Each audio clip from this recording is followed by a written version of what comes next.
राजकारणातील निष्ठा आणि विचार हे नेहमीच एका तारेवर चालण्यासारखे असते। अनेकदा कार्यकर्ते पक्षासाठी झटतात, पण जेव्हा पक्षच कार्यकर्त्यांपासून दुरावतो तेव्हा निर्णयही कठोर घ्यावे लागतात। अशातच एक कठोर आणि ठाम निर्णयाची नोंद सांडपाड्यात घेतली गेली, जेव्हा शिवसेनेचे निष्ठावंत आणि 3 वेळा नगरसेवक झालेले सोमनाथ वासकर व 2 वेळा नगरसेविका झालेल्या कोमल वासकर यांनी उद्धव ठाकरे गटाला रामराम ठोकत शिंदे गटात प्रवेश केला। सोमनाथ वासकर यांचा प्रवास हा फक्त राजकारणाचा नव्हता, तर तो समाजसेवेचा होता। त्यांच्या वडिलांकडून मिळालेली शिवसेनेची शिकवण म्हणजे केवळ झेंडे मिरवत नव्हे, तर जनतेच्या प्रश्नावर लढणं हे त्यांनी आयुष्यभर अंगीकारले। सांडपाड्यातील पाणी प्रश्न असो, आरोग्य शिबिरे, शाळांच्या गरजा असोत की महिलांसाठी प्रशिक्षण वर्ग, वासकर कुटुंबियांनी थेट नागरिकांशी नातं जोडलेलं आहे। गेल्या काही वर्षापासून सोमनाथ वासकर यांना पक्षाच्या स्थानिक गटांकडून सातत्याने अडथळे येत होते। विकास कामामध्ये होणाऱ्या हस्तक्षेपामुळे त्यांनी वारंवार पक्षश्रेष्ठींकडे तक्रार केली, परंतु उत्तर नव्हते, फक्त शांततेचा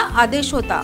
या पार्श्वभूमीवर त्यांनी अखेर उपमुख्यमंत्री एकनाथ शिंदे यांच्या उपस्थितीत शिंदे गटात प्रवेश करत नव्या पर्वाची सुरुवात केली। शिंदे गटात प्रवेश करताना सोमनाथ वासकर म्हणाले, निष्ठा विचारांची असावी, व्यक्तीशी नव्हे। आमचा धर्म जनतेचा आहे। जर त्यांना सुविधा, मूलभूत सेवा आणि विश्वास देण्यासाठी पक्ष बदलावा लागला तर मी तो निर्णय बिनधास्तपणे घेतो। सांडपाडा भागात सोमनाथ वासकर आणि कोमल वासकर यांचे समाजकार्य आणि जनसंपर्क मजबूत असल्याने या प्रवेशामुळे ठाकरे गटाची स्थानिक पातळीवरील पकड ढासळण्याची शक्यता राजकीय विश्लेषकांनी व्यक्त केली आहे। शिंदे गटासाठी हे एक मोठे बळ असल्याचे मानले जात आहे, विशेषतः नवी मुंबईतील आगामी राजकीय समीकरणात। सोमनाथ वासकर यांच्या पक्षांतरांचा निर्णय केवळ राजकीय नसेल, तर तो एक कार्यकर्त्याच्या आत्मपरीक्षणाचा आणि जनतेच्या विश्वासाचा आरसा आहे। सांडपाड्यातील जनतेचा नवा विकास आरंभ आता कुणाच्या नेतृत्वात होतो हे पाहणे उत्सुकताचे ठरणार आहे। या संदर्भातील अधिक माहिती सोमनाथ वासकर यांनी सिटी नेटवर्कशी बोलताना दिली। तर या ठिकाणी आपण पत्रकार मला ओळखता, 20 वर्षापासून या नवी मुंबईत कार्यरत आहे। 3 वर्ष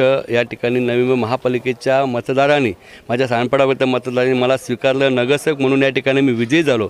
या पंचवार्षिकमध्ये निवडणुका न झाल्यामुळे काही काल हा विकास कामं ठप्प झाली होती, त्याला चालना देण्यासाठी या ठिकाणी मी आज या ठिकाणी शिवसेना पक्षात प्रवेश केलेला आहे।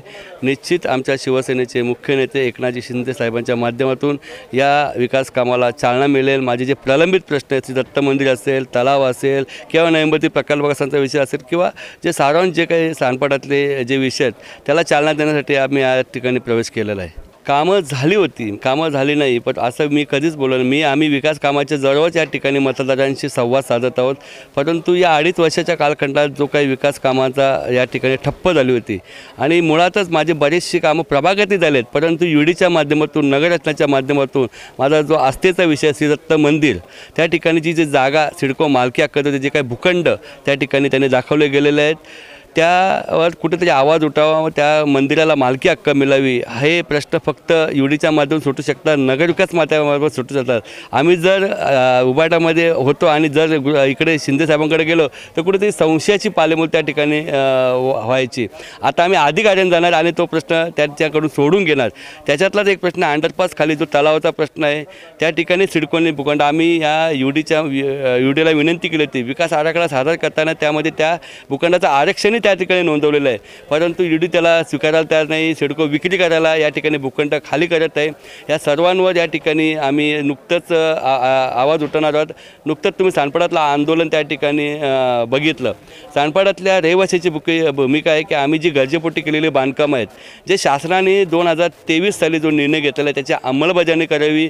मुंबई उच्च न्यायालयात जे कोणी रिट पिटिशन दाखलं त्या अनुषंगाने आमच्यावर जी तोडक कारवाई केली जात आहे ती कुठे थांबावी, हे सर्व या ठिकाणी प्रश्न घेऊन आम्ही निश्चितच साहेबांकडे गेलो आहोत। साहेबांनी आम्हाला शाश्वत केले आहे की ह्यानंतर कोणत्याही प्रकारची कारवाई आणि जे तुम्हाला अपेक्षित असलेले भूखंड तुम्हाला मालकी हक्क मी देण्याचा 100% प्रयत्न करेन आणि निश्चितच त्यांच्यामधून सोडवले जातील याची माफक अपेक्षा आम्हाला आहे। विठ्ठल मोरे यांना आणि माझा संबंध खरं 20 वर्षापासूनचा आहे। तुम्ही त्यांनाही मलाही जवळून ओळखता।